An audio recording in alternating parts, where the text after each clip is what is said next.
As I wind down my Monster Hunter 3U pledge with just 3 monsters left, I'm now up against a Lucent Nargacuga. But how much harder is it than the other two? Pidgey hunts! Welcome back, classy crew, to another Monster Hunter Journal as I journey through Monster Hunter 3 Ultimate to slay every monster, and there are now just 3 left. Alatreon's dead, Hologen is dead. Next up is a Lucent Nargacuga, which slapped me around like crazy. So let's talk about this Lucent Nargacuga first, and then I'm going to talk about all the other things. So in this game, there are 3 Nargacugas. Nargacuga, the Green Nargacuga, Lucent Nargacuga, and they're all very different from each other. And my experience with Nargacuga has not been that impressionable. I first discovered him in World, where I slapped him pretty easily as a very new player. In Rise, he was not really anything of note. And in this one, the first one was, again, nothing really of note. He was easy compared to the other monsters.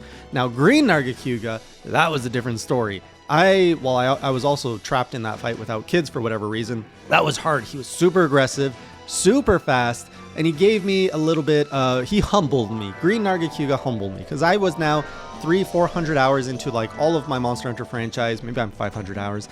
And he scared me. He was really hard to fight. So when I discovered that there'd be a Lucent Nargacuga, whatever that meant, I was expecting the worst. Now, to unlock Lucent Nargacuga, you need your hunter rank to be 40. Mine is currently at 33, and there's a problem happening in my journey. The problem is the Wii U, my Wii U specifically. As you know, it's been crashing throughout my journey. It crashes in an unpredictable way when I'm only playing online multiplayer. It's the only time it just freezes. And this past stream, it froze 3 times, one of which was just before the save screen after I killed Hologen. So I am absolutely fed up. Imagine you spend 15 minutes grinding out for a part, grinding out for hunter rank, and then you lose all that progress because the game just freezes. And sometimes it's 20-25 minutes. It's absolutely horrendous. It's a terrible experience, and it's unfortunate that it's happening more and more in my journey because a game like this, crashes are horrible. So unfortunately, 3U, it's just so old. My Wii U, because a lot of other people don't have this problem. It seems to be my Wii U, and online there's other people who have it. But we got to wrap this up and move on to Sunbreak. So to get around the fact that I can't get to hunter rank 40 easily, I now have someone else post the quest, and I join, and they sit on the sideline and say nice or mean things to me. So I went in with one kid, landed in the arena. Where is he? I can hear it. There's the music. Honestly, the invisibility was not that difficult to overcome. You kind of learn his pattern that, okay, he'll appear and then he'll attack, and he always attacks in a predictable way. So working around his invisibility, not a problem. The next thing that's kind of unique about him is his tail throws these shards that are poisonous.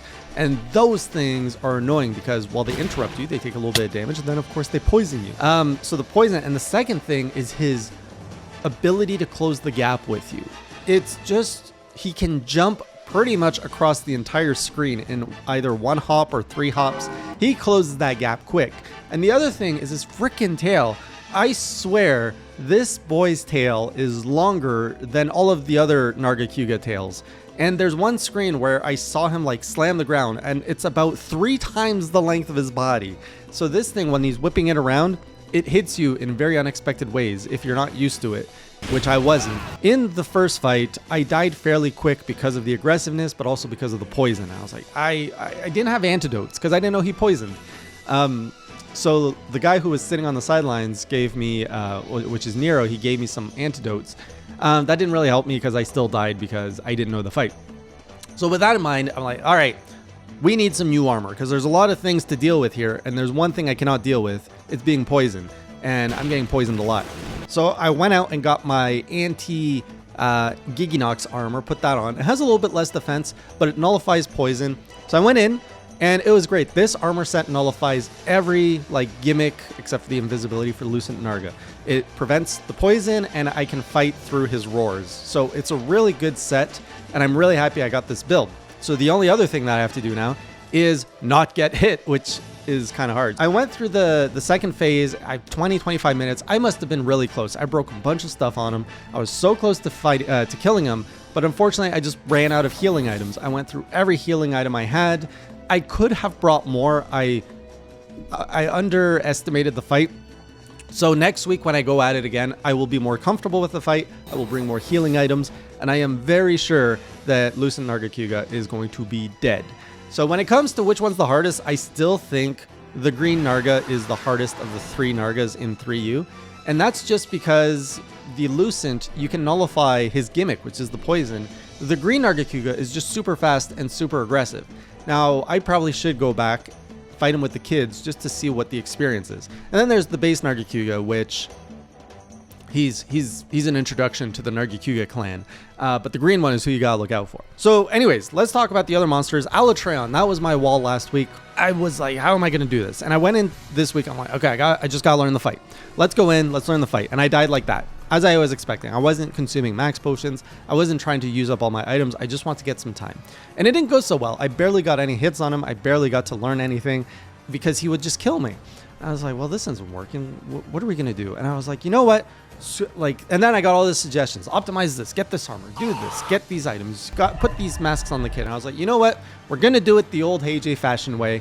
I'm gonna grab whatever's been working for me this whole time, and we're gonna go at it with the best of my ability. So I suited up with my minus 35 dragon armor, my minus 10 thunder. I was like, screw the meals. We're just gonna eat for my, I'm pretty sure I ate for the Divine Blessing one, which is what I always eat. I don't want to, you know what? I'm just like, I know the fight better than ever. Just do your best and see what happens. And did my best I did. And something changed. I don't know what it was, but he seemed less aggressive. I was fighting him and I was just like, oh, I can move here. Like I understood what I needed to do, where I needed to be. And I also abandoned, I got overly dependent on sword mode, which is ironic when you consider my world journey. But the sword mode locks you into a position and you have less mobility. I realized with Alatreon and my axe, I can actually hit him with the axe mode a little bit. So I was bouncing between axe and sword a lot more this time. Where I'm like, okay, I can walk with the axe out. I can get a few hits here. Oh, he's flying. I can actually hit his feet with the axe. So I was playing between the two, leveraging what I knew. I knew where the ballista was now. So when that went in, I'm like, oh, he's flying. Let's go. Ballista. The timing was better.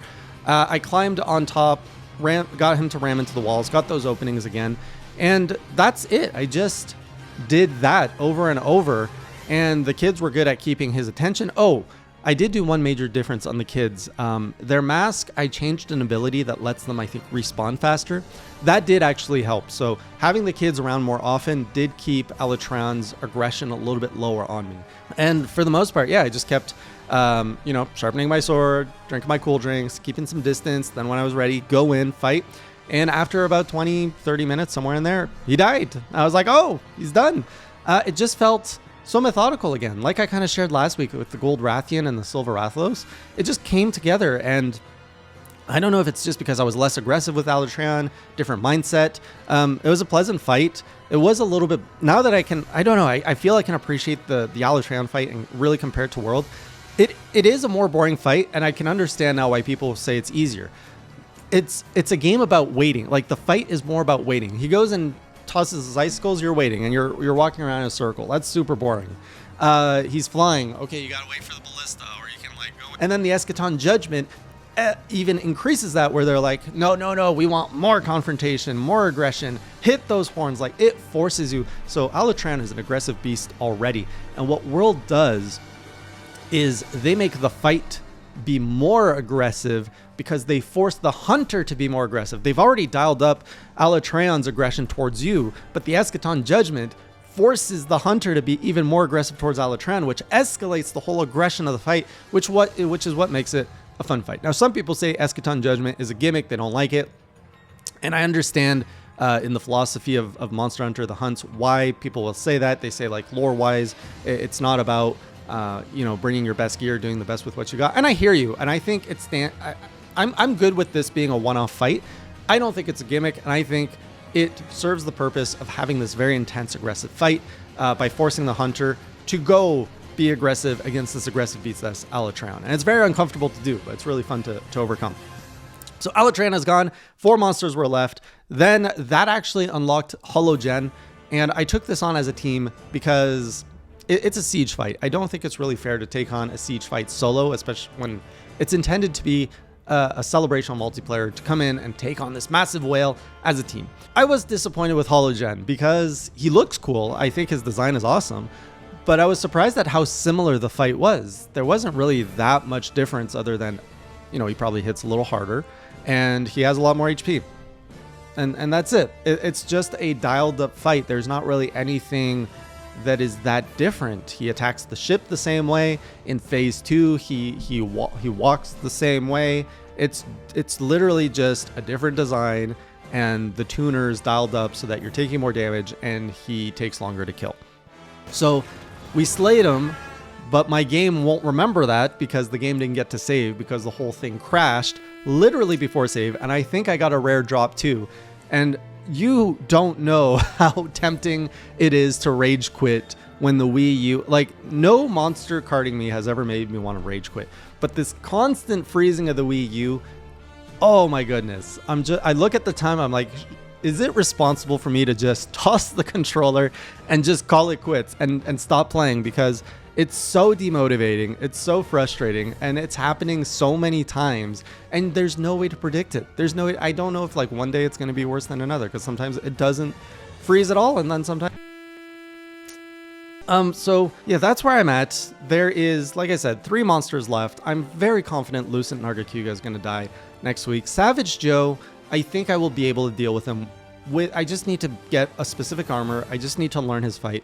And the Abyssal Laggy, which will be the finale of this game, I don't know what to expect. I have no idea what he is, and Laggy has given me so much trouble. He has been the first monster to cart me to fail quest in this game, and I've had troubles with him all along the way in all his variations. So the fact that he is an endgame, like, supernova power version of himself, it's probably going to mean he's going to be very difficult. And by the time I get to him, if I get to him next week, or when this video drops, I'm probably going to be tired from killing Lucent Narga, and if I'm successful, Savage Devil Joe, so I'm going to be fighting him with reduced stamina. So all that to say, it is possible to complete my pledge before Sunbreak comes out, but it's going to be down to the wire, and I suspect I will still be playing 3U on the launch day of Sunbreak, with my final encounter being Abyssal. And I'm okay with that. Even if I'm not playing Sunbreak on launch day, I'm okay, because once I move over to Sunbreak, I don't need to be there on day 1. I will be there for the next couple months, enjoying as I go through that and try to complete every single quest in Rise and Sunbreak. That's the pledge for Sunbreak. And I'm really, to go back to a present day Monster Hunter, I'm excited because I just spent half a year in the old world with garbage hardware. So to go back to new movesets, to faster grinding, to everything that Rise has at you, I think I will appreciate it in all new ways. And I'm ready to move on. I'm ready to pack my bags. It's like, it's the end of the vacation. It's time to go back home. And I'm okay for it. I enjoyed my vacation. We had a good time, but I'm ready for my flight. Take me to Sunbreak. We're good to go. I'll see you in the next journal, which might be the last one or the second last one. And then until next time, keep it classy. Do, do, do. Do, do, do, do, do, do. Do, do, do. Do, do, do, do, do, do. Subscribe.